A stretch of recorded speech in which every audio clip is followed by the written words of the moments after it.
नीयत सच्ची हो तो पूरी कायनात आपके हक में खड़ी हो जाती है। ਮਾਨ ਸਰਕਾਰ ਨੇ ਨਹਿਰੀ ਪਾਣੀ ਦੀ ਸਮੱਸਿਆ ਨੂੰ ਨਜਿੱਠਣ ਵਾਸਤੇ ਬਹੁਤ ਵਧੀਆ ਕੰਮ ਕੀਤੇ ਆ। ਸਾਡੇ ਖੇਤਾਂ ਨੂੰ ਪਾਣੀ ਪੂਰਾ ਲੱਗਣ ਲੱਗ ਪਿਆ ਜੀ। मांझा, मालवा, दुआबा और पुआध के इलाके दुआएं दे रहे हैं। ਮਾਨ ਸਰਕਾਰ ਦਾ ਬਹੁਤ ਬਹੁਤ ਧੰਨਵਾਦ ਕਰਦੇ ਹਾਂ।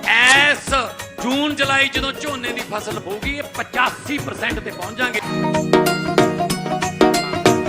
दोस्तों पिछले 24 घंटे में मोदी सरकार को दो बड़े झटके लगे हैं, या यूं कहूं मोदी जी को दो बड़े झटके लगे हैं तो वो भी गलत नहीं होगा। दरअसल दोस्तों एक तरफ केंद्र की सरकार को घेरते हुए फुल एक्शन मोड में कांग्रेस पार्टी आ चुकी है। राजनाथ सिंह को लेकर के किस तरीके से ओम बिरला को नोटिस सौंप दिया गया है और दूसरे तरफ बीजेपी सरकार को बड़ा झटका लगा है, उनके मंसूबों पर पानी फिर चुका है। ये दोस्तों दो बड़ी खबरें हैं। एक खबर में राजनाथ सिंह से जुड़ी हुई खबर और दूसरी खबर खुद बीजेपी सरकार से है, जो कि वन नेशन वन इलेक्शन को लेकर के सोच रही थी, विचार कर रही थी। कहां तो जो है जोड़ तोड़ और तमाम चीजें हथकंडे अपनाए जा रहे थे, अब उस मंसूबों पर भी पानी फिरता हुआ नजर आ रहा है। दोस्तों दो खबर निकल कर आई, इन दोनों खबरों में बारीकी से बातचीत करेंगे। सबसे पहले मैं दोनों खबरों की हेडलाइन को पढ़ देता हूं। लाइव हिंदुस्तान की खबर हेडलाइन 2034 से पहले वन नेशन वन इलेक्शन सब हो रही है, मोदी सरकार की उम्मीदों को झटका। दूसरी खबर आई ऑपरेशन सिंदूर को लेकर के राजनाथ सिंह के खिलाफ एक्शन में कांग्रेस, ओम बिरला को सौंपा नोटिस। दो खबर और दोनों बड़ी खबर पिछले 24 घंटे के भीतर ही हुआ, दो झटके। पहले खबर पर आ जाते हैं। पहला खबर जो वन नेशन वन इलेक्शन से जुड़ा हुआ है, जिसमें कहा यह जा रहा है कि सन 2034 तक भी यह संभव नहीं है कि वन नेशन वन इलेक्शन करा लिया जाए। जरा खबर को बारीकी से पढ़ते हैं। किसने ये कहा कि हम वन नेशन वन इलेक्शन 2034 तक भी नहीं करा पाएंगे? किसने कहा? पैनल के अध्यक्ष ने इस बात के भी स्पष्ट संकेत दिए कि अगर विधायी प्रक्रिया पूरा हो भी जाती है तब भी सन 2034 से पहले पूरे देश में एक साथ चुनाव होने की संभावना न के बराबर है। खबर बारीकी से, वन नेशन वन इलेक्शन यानी एक देश एक चुनाव को लेकर के केंद्र की मोदी सरकार की कोशिशों को थोड़ा झटका लग सकता है।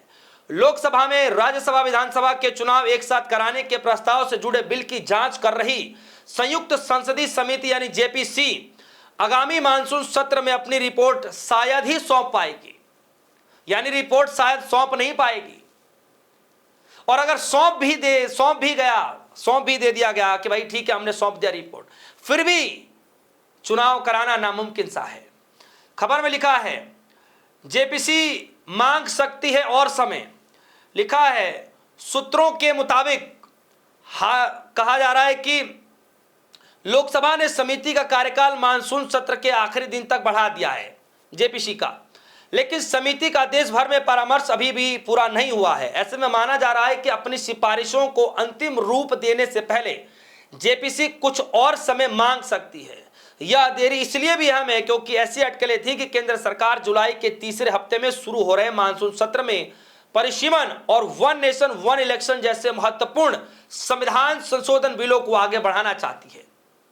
ध्यान से सुनिएगा, जो आगामी ये जो आने जा रहा था, जो अभी मानसून सत्र आने जा रहा था, उसमें परिसीमन के साथ साथ वन नेशन वन इलेक्शन जैसे जो महत्वपूर्ण संविधान संशोधन बिल है, उस बिलों के लाने की तैयारी चल रही थी।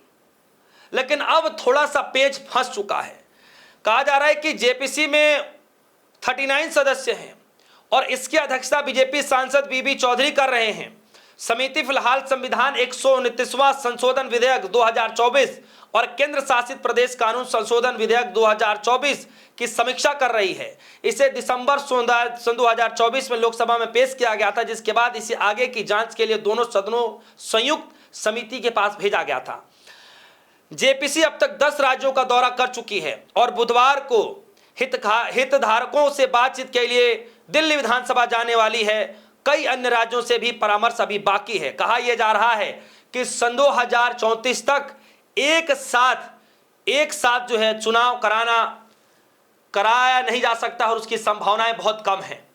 तो दोस्तों कहां तो यह कहा जा रहा था कि वन नेशन वन इलेक्शन जो है करा दिया जाएगा, और अब यह कही जा रही है कि जो संसद समिति है जेपीसी जो है, अब यह कह रही है, उनके जो अध्यक्ष है वो ये कह रहे हैं कि अगर हमने सारी व्यवस्थाएं भी कर ली तो सन 2034 तक भी हम एक देश एक चुनाव नहीं करा पाएंगे, यानी वन नेशन वन इलेक्शन न के बराबर संभावना है कि हम इसको करा भी पाएंगे। तो दोस्तों, मोदी जी के मंसूबों पर, बीजेपी सरकार के मंसूबों पर पानी फिर चुका है, एक बड़ा झटका लगा है। पूरी रणनीति है, लेकिन आज उस रणनीति को बड़ा झटका लगता दिखाई दे रहा है। यानी कुल मिलाकर के जो कहा गया कि जो जेपीसी के अध्यक्ष हैं, पैनल के जो अध्यक्ष हैं, वो ये संकेत दे रहे हैं कि अगर विधायी प्रक्रिया भी पूरा हो गया तब भी इस 2034 से पहले पूरे देश में एक साथ एक चुनाव होने की संभावना न के बराबर है। हालांकि इसमें जो कहा जा रहा है दोस्तों, वो आपको थोड़ा सा समझना पड़ेगा कि वन नेशन वन इलेक्शन पास कराने के लिए कितना बहुमत चाहिए। इसमें कहा जा रहा है कि वन नेशन वन इलेक्शन को लागू करने के लिए संविधान में कई अहम संशोधन, जैसे अनुच्छेद 83, 172 और 324 ये करने होंगे। इसीलिए यह बिल केवल साधारण बहुमत से पास नहीं हो सकता, इसके लिए संसद में विशेष बहुमत और राज्यों की अनुमोदन की आवश्यकता होगी। संविधान संशोधन बिल होने के कारण इसे पास कराने के लिए 3 प्रमुख शर्तें भी करनी होती हैं। और वर्तमान में आप सभी को पता है दोस्तों, एनडीए के पास कितना बहुमत है। अभी भी दिल्ली दूर है, राज्यसभा में भी, लोकसभा में भी, और साथ ही साथ राज्य की विधानसभाएं में भी। हालांकि राज्य की जो विधानसभाएं हैं उस समय तो आंकड़ा पार है, लेकिन लोकसभा के अंदर और राज्यसभा के अंदर अभी भी दिल्ली दूर है। खैर, दूसरी दोस्तों जो खबर आई वो राजनाथ सिंह से जुड़ी हुई है, और वो खबर क्या है? ऑपरेशन सिंदूर को लेकर के।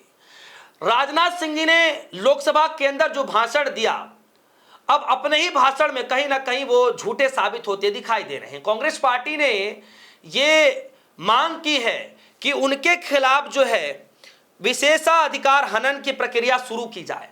यानी रक्षा मंत्री राजनाथ सिंह के खिलाफ एक नोटिस सौंपा गया है ओम बिरला को, जिन्होंने दिया है वो राहुल गांधी के काफी करीबी सांसद हैं केशव वेणुगोपाल, और उन्होंने ये लेटर दिया है ओम बिरला जी को, जो लेटर सौंपा है कि जो राजनाथ सिंह है उनके खिलाफ जो है विशेषाधिकार हनन के खिलाफ प्रक्रिया शुरू की जाए। उनके ऊपर आरोप लगा है कि सदन के अंदर गुमराह करने की कोशिश की है जो राजनाथ सिंह हैं। तो राजनाथ सिंह के खिलाफ विशेषाधिकार हनन का नोटिस दिया गया है, और यह मांग की गई है कि उन्होंने सदन को गुमराह करने की कोशिश की है और उनके खिलाफ जो है यह कार्रवाई किया जाए, और उनको यह जवाब देना पड़ेगा कि उन्होंने सदन के अंदर झूठ क्यों बोला था ऑपरेशन सिंदूर को लेकर के। तो दोस्तों, ये 24 घंटे के भीतर 2 बड़ा झटका बीजेपी सरकार को लगा है, मोदी जी सरकार को लगा है। दोस्तों, इस खबर को लेकर आपकी क्या राय है? वीडियो कमेंट सेक्शन में जाएगा, अपनी राय रखिएगा। फिलहाल के लिए दीजिए इजाजत, देखते रहिए DS4 न्यूज़। धन्यवाद।